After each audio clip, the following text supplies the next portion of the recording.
மேற்சிவாங்க மக்கள் கம்யூனிஸ்ட் கட்சியினுடைய கோவை மாவட்ட அமைப்பாளர் டாக்டர் ராதாகிருஷ்ணன் வீதி சீர்நாயக்கம்பாளையத்தில் ஒரு 10 குடும்பத்துக்கான இடத்தை பொது இடத்தை ஆக்கிரமிப்பு பண்ணிட்டு வழி இல்லைன்னு சொல்லி அவங்க அந்த 10 குடும்பத்துக்கும் பயங்கரமான தொந்தரவு பண்றாரு.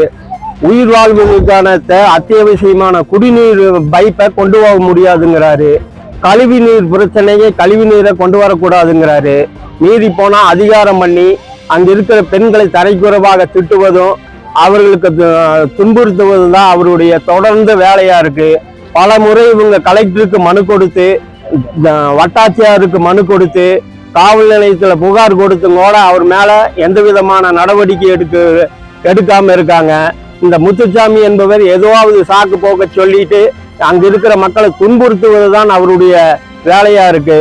ஆனா பல அமைப்புகள் தலையிட்டும் மாரியம்மன் கோவில் கமிட்டியில சீர்நாயக்கம்பாளையம் இருக்கிற மாரியம்மன் கோவில் கமிட்டியில இவர் நிர்வாகியா இருப்பதனால அங்க இருக்கிற சில சமூக விரோத சக்தியோட இணைஞ்சிட்டு அங்க இருக்கிற மக்களை துன்புறுத்திட்டு இருக்காரு. இதற்கான ஒரு சரியான போராட்டத்தை இனி மேற்கொண்டு அவருக்கு சரியான ஒரு பாடத்தை கற்பிக்குமாறு கேட்டுக்கொள்கிறோம்.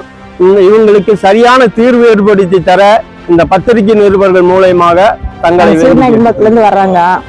நாங்க இப்போ ஒரு இடம் வாங்கியிருக்கோம். அந்த இடத்துக்கு முன்னாடி இருக்கிறவர் இடம் தடம் இல்லைன்றாரு. 100 வருஷமா எல்லாம் நடந்துட்டு இருக்கிறாங்க. சுயேசி பைப்பு வந்தா இப்ப உள்ள விட மாட்டேங்கிறாரு. சாக்கடை தண்ணி விட மாட்டேங்கிறாரு. மழை பெஞ்சா எங்க வீட்டுக்குள்ள தண்ணி நிக்குது. நாங்க இதுக்கு எங்களுக்கு தடம் வாங்கி தர மாதிரி பண்ண சொல்றோம்.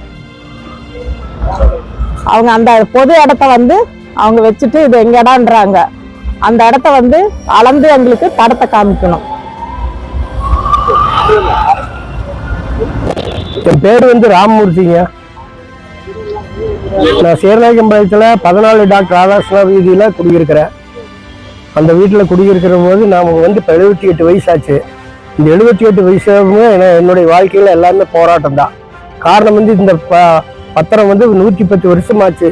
அந்த 110 வருஷத்தினுடைய பத்திரத்தை ஒருத்தர் வச்சுட்டு இதுல வழி கிடையாது, இதுல நீங்க கழிவுநீர் கொண்டு வரக்கூடாது, இது ஒண்ணுமே பண்ணக்கூடாது அப்படிங்கிறது அவருடைய இதா இருக்குங்க.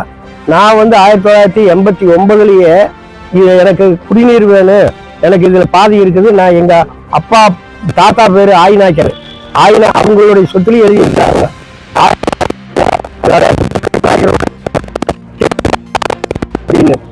அப்படி எழுதியிருக்கும் போது அதைய எங்களுக்கு எழுதியிருக்கும் போது எங்களுக்கு வண்டி தடம்னு எழுதிக்குது எங்க பத்திரத்துல.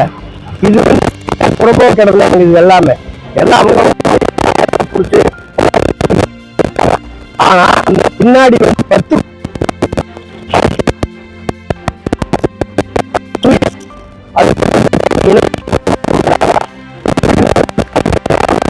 அப்படி மட்டுமல்ல நாங்க நடவாடி போறது எல்லாம் பிரச்சனையா இருக்கு. அதனால 89 இன்னைக்கு வரை